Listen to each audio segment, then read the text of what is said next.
For so many people, the idea of being stupid is a new concept. I mean, people are now more stupid because of social media, because of the influences around them. Even some people even blame the fact that cultures are now mixed. You can ask that from the right white people online. I mean, most of the people in the comment section of the last video I made. But that's not the problem. Today we'll be talking about a special human being. We'll be talking about a black special man who I personally consider the biggest black hater on earth. And for so many people, you'd expect the biggest black hater to be maybe a Chinese man or a white man or some Mexican guy who really despises black people.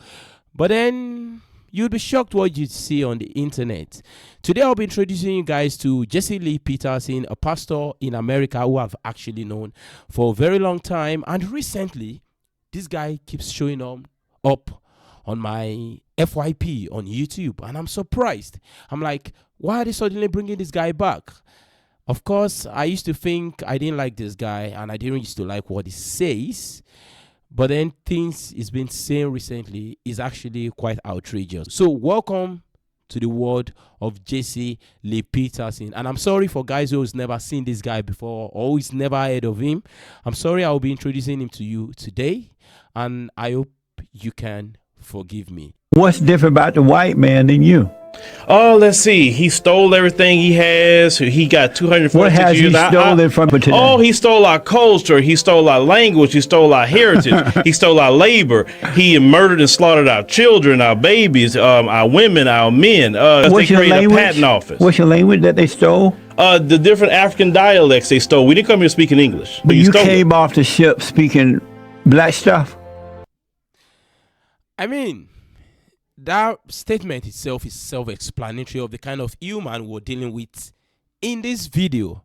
I mean, this man literally referred to African dialect and languages as black stuff. I mean, I'm African, full-fledged African, and I speak an African language basically. English is basically my second language, and it's just because due to colonialism, it is a language you're expected to speak to be able to relate to people from other parts of your country, which is still one of the systems that were brought about by the English people. But for this man, a black pastor with the biggest church in the world, referring to a traditional African beautiful language as black stuff is extremely ridiculous. And I'm not trying to sound like one of these activists or one of these guys who get offended by things like this. Of course, it's just one of those things I see and I laugh. What is black stuff? It's African language. Yeah, you came off the ship speaking that.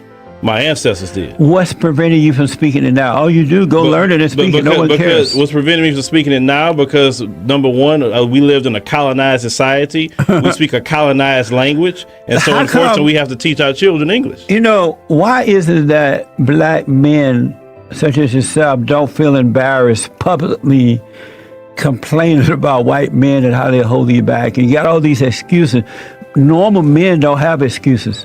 I mean, the last statement he just made is actually quite logical, isn't it? Like to say, oh, okay, it is embarrassing for people of other races, especially black people specifically, complaining about white people being in control.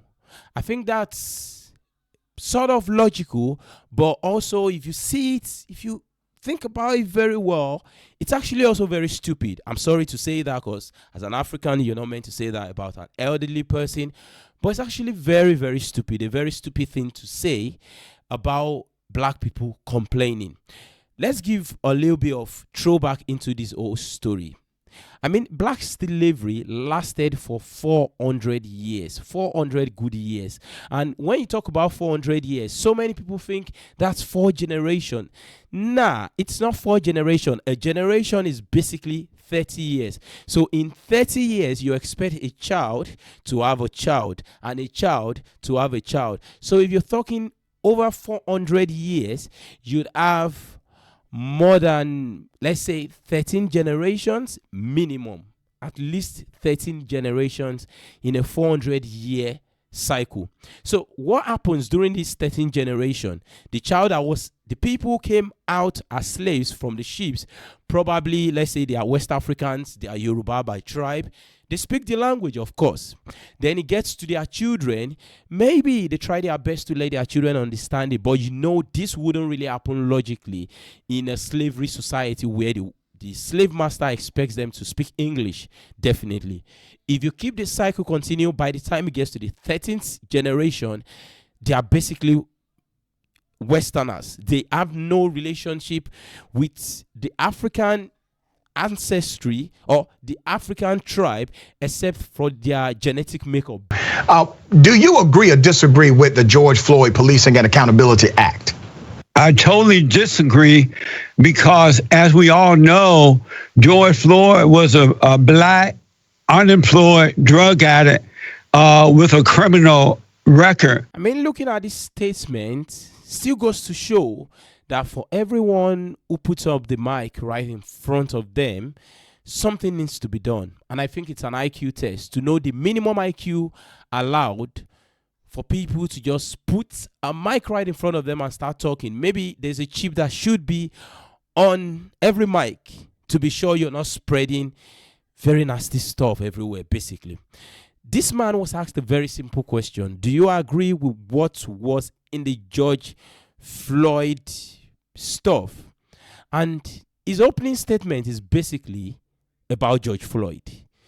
The truth is, sometimes even the worst people in society, it doesn't matter if he's a drug dealer, it doesn't matter if he's a drug user, it doesn't matter if he's a lazy black youth, like this man has stated, if he's going to make any positive change in the society from what we could see happen to George Floyd, where a police officer could have done something different but chose to go the other way, it could take only someone like George Floyd, which is the societal reject, to actually make some positive change. So I understand a lot of people might end up deciding to comment on this type of video and say very racist stuff and still say the same thing. Black people are lazy, they are dumb, they don't know anything. But trust me, I would say that whosoever says that is actually really dumb. I'm not trying to convince you black people are smart or whatsoever. But you can just take a tour to Nigeria and you know if black people are stupid.